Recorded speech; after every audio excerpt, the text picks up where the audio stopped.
Now, once again, like I said, the book goes in and out of my own personal family history and the history of the State of Israel and how the two are related. This is a picture of my niece, Madar. And on September the 4th, 1997, she was killed. Two young Palestinians blew themselves up in Jerusalem, took their own lives, and the lives of several Israelis, including her. She was 13 years old. So when a 13-year-old little girl that you know and love gets killed like this, you don't really know what to do. You don't know what to think, you don't know what to feel, you don't know how you're going to get back to life after that.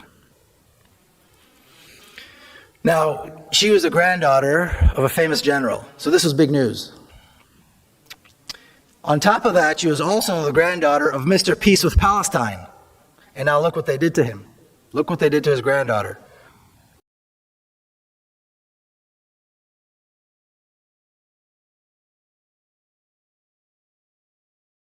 My father had already passed away by then.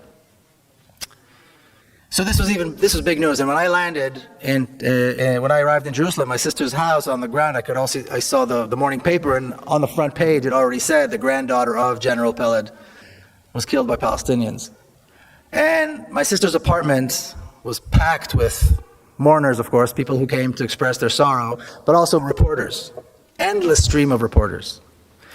And after the funeral, she came out to greet and see everybody. She said two things that put me on a path, and I think it put her on a path, and many of us kind of helped us to wrap our heads around this unspeakable tragedy. The first thing she was asked, of course, is about revenge and retaliation. And the comment that she made was, no real mother would want this to happen to another mother. Don't talk to me about revenge. Motherhood is a uniting force.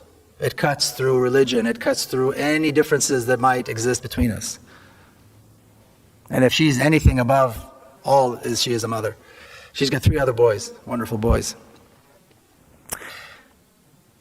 And the second thing she said was,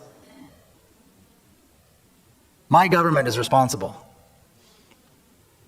My government brought these 2 young men to such a level of despair that they would take their own lives and take the lives of other innocent people, including a 13-year-old girl. The brutal oppression under which the Palestinians have to live because of us is the cause of this. That is why this is happening. If we want this to happen, we have to lift the oppression. As long as Palestinians are denied hope, and denied freedom, and denied water, and denied their land and their homes, this will continue to happen. I point a finger at my own government. And interestingly enough, Bibi Netanyahu, who's today Prime Minister, was Prime Minister then as well. He also used to be a close personal friend of my sister because they went to school together in Jerusalem. That's a whole other side story. So then I came back, the 7 days of mourning that we Jews keep, were over, and I had to come back. I lived here in America already, and you have to go to work the next day. And how do you do this? But somehow what my sister said put me on a path, and I decided, okay, it's time to do something. Because she became very outspoken. And her husband, Rami, became very outspoken, as some of you, I think, know. Some of you have heard him here. About the need for reconciliation and the need to allow the Palestinians their rights and freedoms. I was lucky enough that in San Diego I met a group of people. It was a Jewish-Palestinian dialogue group. It took me some time to find them, and it took me some time to understand what I was going to do. And what was interesting was, I was 39 years old. I was here in the United States. And that was the very first time I ever met Palestinians. I grew up in Jerusalem. I was born and raised in Jerusalem, a mixed city. The first time I ever sat with Palestinians in a normal setting as completely equal people was here in the United States. Because even though Jerusalem is, so-called united and so on, it's completely segregated. So an Israeli boy does not meet Palestinians. I mean, you might see them doing landscaping or, washing dishes. And then I began hearing all these stories that I'd never heard before. This was a dialogue group, so it was not about, accusing or arguing. Everybody told their story. And I'm sitting with Palestinians and they're telling me about forced exile and about massacres and all these things that we don't do.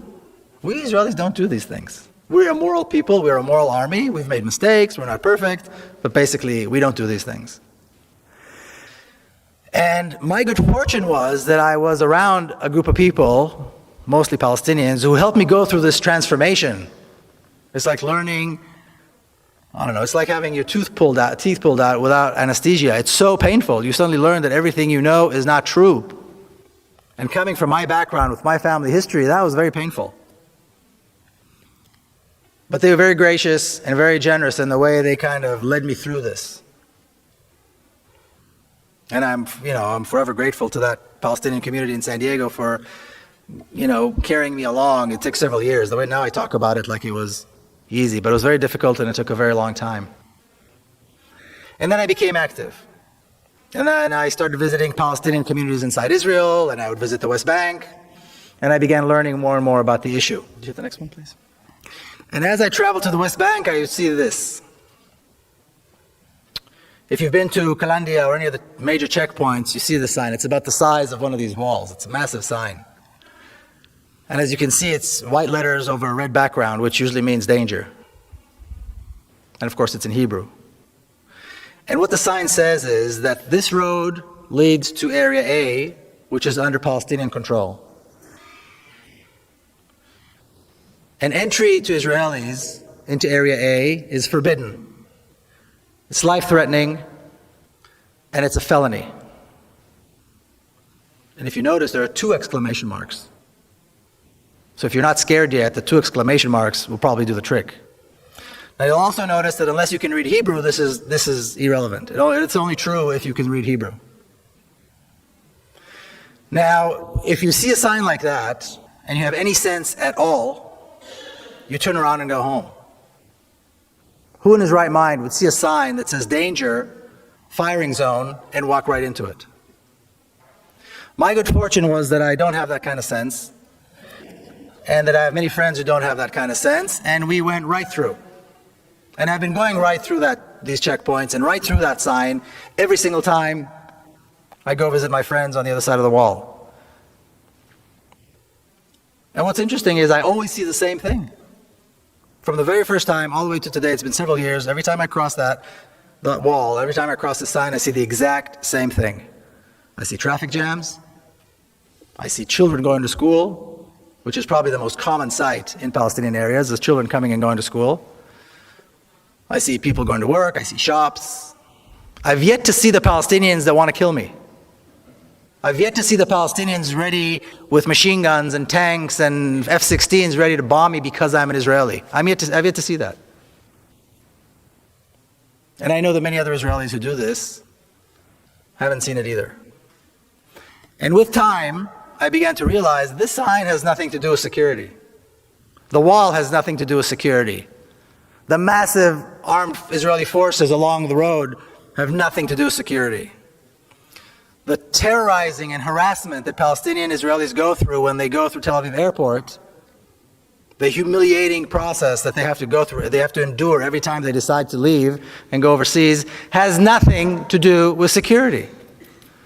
It has everything to do with racism, with hatred, and with a deep desire to keep us apart, to keep me privileged and them with no rights.